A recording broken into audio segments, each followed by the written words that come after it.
Film की शुरुआत होती है साल 1996 से। मेक्सिको में एक अमेरिकन रिसर्च टीम वहाँ के केव्स यानी गारों में आकर एक क्रिएचर की तलाश कर रही थी, जिसके बारे में ये दावा किया जा रहा था कि वो अनजान क्रिएचर अक्सर जगहों पर देखा गया, जो कोई आम क्रिएचर नहीं है बल्कि बहुत अजीब है। आज से पहले शायद किसी ने उसको देखा हो और उसके पास बहुत सारी ताकतें, पावर्स हैं। लोग उस क्रिएचर से इस वजह से खौफजदा थे क्योंकि वो भेड़ बकरियों का खून पिया करता था, जिससे सभी किसान, शिकारी और भेड़ बकरियों को चराने वाले परेशान थे। अब क्या वो क्रिएचर सच में खतरनाक था, ये लोगों का वहम था? वो क्रिएचर इंसानों के लिए नुकसानदेह है या नहीं, ये हम आज की कहानी में जानेंगे। खैर, अब जब रिसर्च टीम केव्स में उस क्रिएचर के होने के सबूत ढूंढ रहे थे, तो उन्हें दीवारों पर उस क्रिएचर के निशान दिख जाते हैं, जो इस बात की तरफ इशारा कर रहे थे कि सच में वो क्रिएचर यहाँ पाया जाता है। अब इस रिसर्च टीम का लीडर बाहर टेंट में था, जो एक साइंटिस्ट है। वो वहाँ काम कर ही रहा था कि तभी उसका एक वर्कर भागता हुआ उसके पास आया और बताने लगा कि हमें वो क्रिएचर मिल गया है केव में, जहाँ हम उसे ढूंढ रही थी। वो वर्कर बिल्कुल सच कह रहा था। अब ये सुनकर साइंटिस्ट भी जल्दी से उस वर्कर के साथ उन केव्स में चला जाता है, जहाँ इनके सामने वो क्रिएचर था, जो स्पेनिश जुबान में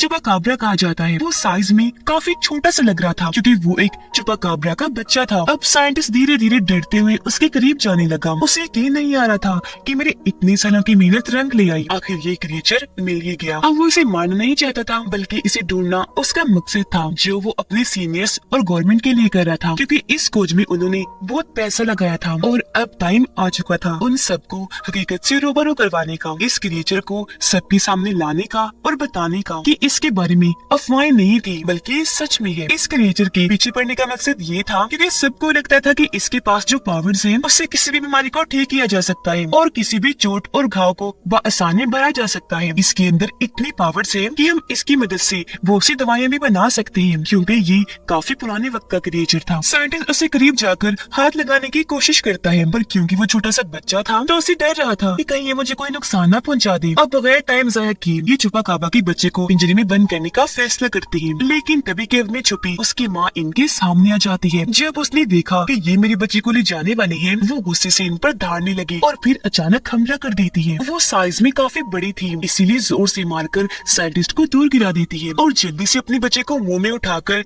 वहाँ से भागने लगी। वो इन केव से बाहर निकलने की कोशिश कर रही थी ताकि अपने बच्चे को बचा सके। तब साइंटिस्ट और उसकी रिसर्च टीम भी उसका पीछे करने लगी। साइंटिस्ट उस पर फ्लेयर गन से लगातार शूट कर रहा था, इसमें से चिंगारियां निकल रही थी। एक छोटी चुपाकाब्रा को लग भी जाता है, जिससे उसका एक पंख जल गया, वो जख्मी हो गई। यहाँ हम सही से इस क्रिएचर को देख पाते हैं। ये दिखने में टाइगर और शेर जैसा था, लेकिन इसके पंख भी थे जिनकी मदद से ये उड़ सकती थी। लेकिन अब क्योंकि साइंटिस्ट ने उसका एक पर जख्मी कर दिया था, तो अब उड़ने में उसे काफी मुश्किल पेश आ रही थी, इसीलिए वो बस भागती ही जा रही थी, जबकि साइंटिस्ट अपनी टीम के साथ लगातार उसके पीछे अपनी गाड़ी भगा रहा था, क्योंकि वो हर हाल में इसे पकड़ना चाहते थे। अब ये चुपाकाब्रा बहुत चिल्लाया क्रिएचर था। वो अपने बच्चे को लेकर जब सड़क पार कर रही थी कि तभी एक गाड़ी उसे जोर से आकर टक्कर मार देती है, जिससे चुपाकाब्रा दूर जाके गिरती है, जिससे माँ और बच्चा दोनों अलग अलग जाके गिरते हैं। अब बच्चे को तो कुछ नहीं हुआ, पर माँ और जख्मी हो गई। उसका एक पंख बुरी तरह से टूट गया और रिसर्च टीम अभी तक इनके पीछे लगी हुई थी, और क्योंकि लाख कोशिशों के बाद भी ये उनसे नहीं बच पाई, इसलिए चुपाकाब्रा को एक आइडिया आया। वो अपने बच्चे को वही एक महफूज जगह पर छोड़कर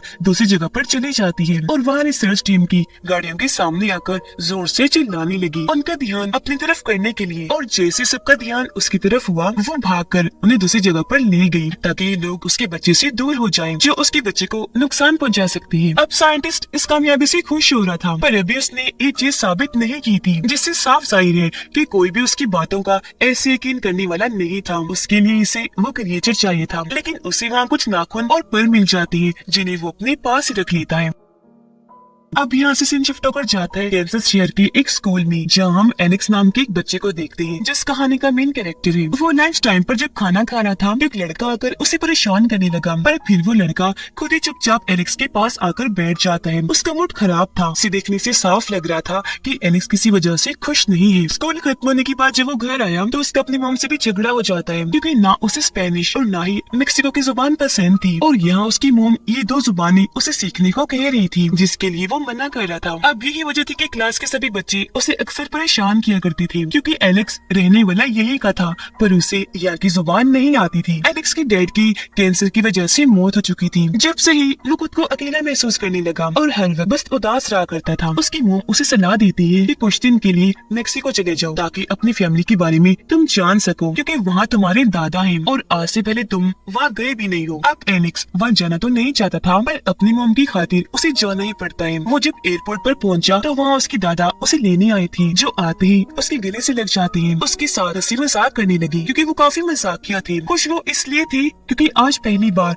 वो उससे मिल रहे थे। अब हालांकि एलेक्स भी पहली बार ही उनसे मिला था, लेकिन वो हमेशा की तरह उदास ही था, ज्यादा खुश दिखाई नहीं दे रहा था। रास्ते में उसकी दादा बार बार एलेक्स से बात करने की कोशिश करने लगी, पर बहुत जल्द उन्हें पता चल जाता है कि अपने डैड के गुजर जाने के बाद से ही वो उदास परेशान रहने लगा है। और तो उसे स्पेनिश जुबान भी नहीं आती, क्योंकि उसे कोई दिलचस्पी थी ही नहीं, उसने कभी सीखनी ही नहीं चाहिए। यह उसके दादा फिर भी उसका मुंह ठीक करने के लिए बातें करने लगी। उसे बताते हैं कि मैं एक गांव में रहता हूँ जहाँ तुम्हारे 2 कजिन्स भी आए हुए हैं, जो तुम्हारे साथ वक्त गुजारेंगे, खेलेंगे, ताकि उनमें तुम घुल मिल सको, तुम्हारे दिल बहल जाए। घर आते ही एलेक्स सबसे पहले अपने कजिन से मिलता है, जिसे सिर्फ स्पेनिश जुबानी बोलने आती थी। उसने एक मास्क पहना हुआ था और पीछे कपड़ा लपेटा हुआ था, जो देखने से लग रहा था कि वो किसी सुपर हीरो जैसा बनकर खेल रहा है। फिर जल्दी हम जान पाए कि वो मास्क और कपड़ा उनकी दादा का है, कि वो एक काफी अच्छी और मशहूर रेसलर हुआ करती थी। अब यहाँ एलेक्स अपने दूसरे कजिन से भी मिलता है, जो उसे घर में पड़े बहुत सारे मास्क, रेसलर वाले कपड़े दिखाती है और उसके दादाजी की जीती हुई ट्रॉफीज भी। फिर उसे टीवी पर दादाजी की वीडियो दिखाती है, जिससे यहाँ एलेक्स को भी पता चल गया था कि मेरे दादाजी अपने वक्त की बहुत अच्छी रेसलर हुआ करती थी। वो इतनी मशहूर और बहादुर थी कि उन्होंने बहुत सारी लड़ाइयाँ जीती, पर एक दिन उनके दुश्मन ने जोर से उन्हें उठाकर रिंग से बाहर फेंक दिया, इन्हें जहाँ रेसलिंग होती है, जिससे वो फौरन बेहोश हो गई।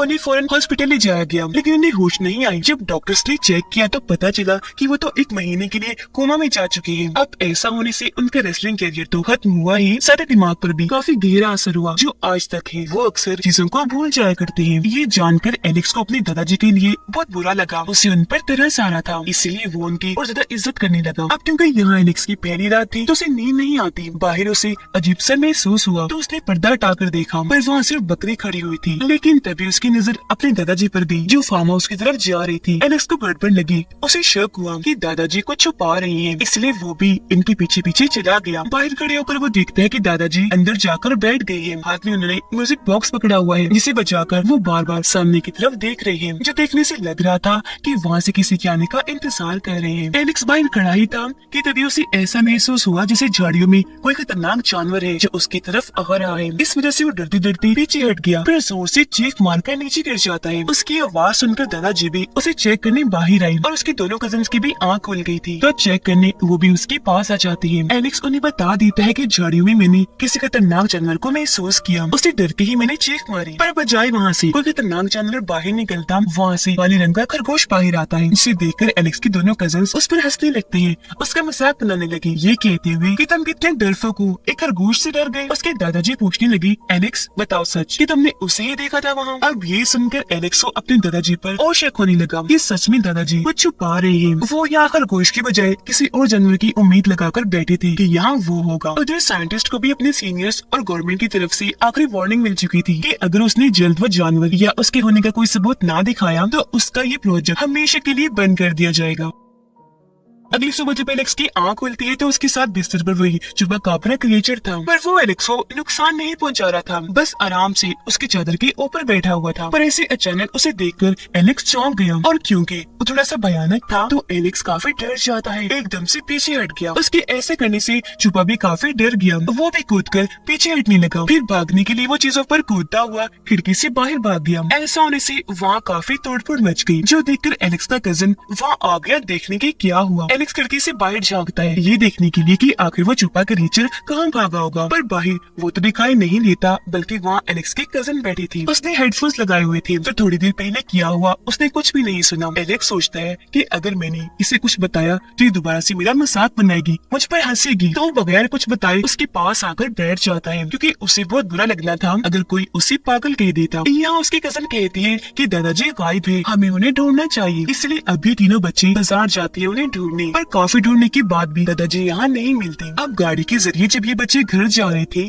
तो इन्हीं रास्ते में अपने दादाजी मिल जाते हैं, जिनके हाथ में बकरी थी। ये जल्दी से उतरकर फौरन उनके पास गई, पर पूछने पर उन्हें तो कुछ भी याद नहीं था कि मैं यहाँ क्यों आया, और इस चक्कर में वो घर का रास्ता भी भूल गई थी, क्योंकि जैसा कि मैंने आपको बताया वो चीजों को भूल जाते थे, पर फिर उन्हें याद आने लगता है कि घर जाना जरूरी है। इसलिए अब ये बच्चे उन्हें गाड़ी में बिठाकर घर ले जाने लगे, जहाँ रास्ते में वो रिसर्च टीम छुपा क्रीचर की तलाश में लगी थी। अब यार दादाजी को तो पता था कि टीम यहाँ क्या कर रही है, पर बच्चे इस बात से अनजान थे। घर आने के बाद एलेक्स अपने कजन को कहता है कि मुझे दादाजी पर शक है, वो हमसे कुछ छुपा रही है, और जहाँ तक मेरा मानना है वो हमसे पुराने वक्त के क्रीचर चुपाकाब्रा को छुपा रही है। पर उसके कजन को इस बात पर यकीन नहीं आता। हालांकि एलेक्स उसे म्यूजिक बॉक्स भी दिखाता है और रात के वक्त दादाजी की फार्म हाउस में जाने वाली बात भी बताता है, लेकिन फिर भी वो यकीन नहीं करती। अब रात को एलेक्स म्यूजिक बॉक्स लेकर फार्म हाउस में जाता है और म्यूजिक भी बजाने लगता है। म्यूजिक की आवाज सुनकर चुपा बाहर आया, उसे देखकर एलेक्स म्यूजिक बॉक्स उसके सामने गिरा देता है। वो डरा हुआ था, पर जल्द उसे एहसास हो गया कि ये चुपा मुझे कोई नुकसान नहीं पहुंचाएगा। दोनों एक दूसरे के पास आई और ऐसी इनकी दोस्ती हो गई। यह एलेक्स उसे खाने के लिए कच्चा गोश्त देता है, पर ये क्रीचर बहुत चालाक था, वो भी एलेक्स को खाने के लिए देता है मरा हुआ चूहा, वो भी बॉक्स में बंद करके। पर जाहिर है एलेक्स उसे खाने वाला कहाँ था। उसने जैसे बॉक्स को खोला उसका दिल खराब हो गया। वो चुपा को कहता है ये तो मैं नहीं खा सकता, बहुत गंदा होता है,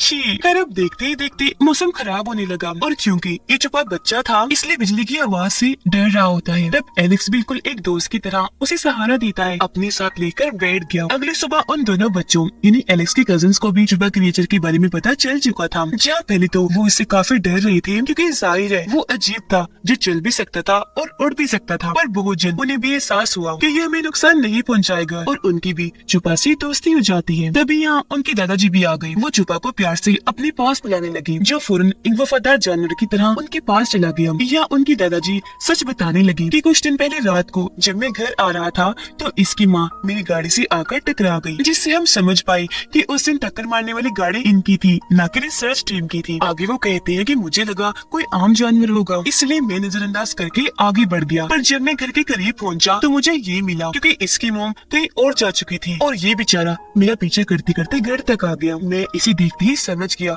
कि ये डरा हुआ है और ये मेरे लिए नुकसानदेह भी नहीं, तो मैं इसे अपने घर ले आया। फिर मुझे पता चला कि वो रिसर्च टीम इसे ही ढूंढ रही है। मुझे फिक्र हुई कि अगर ये उनके हाथ लग गया तो वो इसे नुकसान पहुंचाएंगे, क्योंकि इस पर बाद में कुछ एक्सपेरिमेंट्स तजुर्बे किए जाने हैं। तो मैंने इसकी जान बचाने के लिए इसे यहाँ रख लिया। ये जानकर बच्चों को भी चुपा पर तरस आया और तभी से वो इसका ख्याल रखने लगे। लेकिन बदकिस्मती से एक दिन इनके घर साइंटिस्ट और उसका एक साथी आते हैं। असल में जब दादाजी की गाड़ी से चुपाकाब्रा टकराई थी तो उनकी नंबर प्लेट वही सड़क पर ही गिर गई थी। इसे दिखाकर साइंटिस्ट कहता है कि आपकी है ना, क्योंकि मैंने पता लगवा लिया है और अब मुझे आपके घर की तलाशी लेनी है।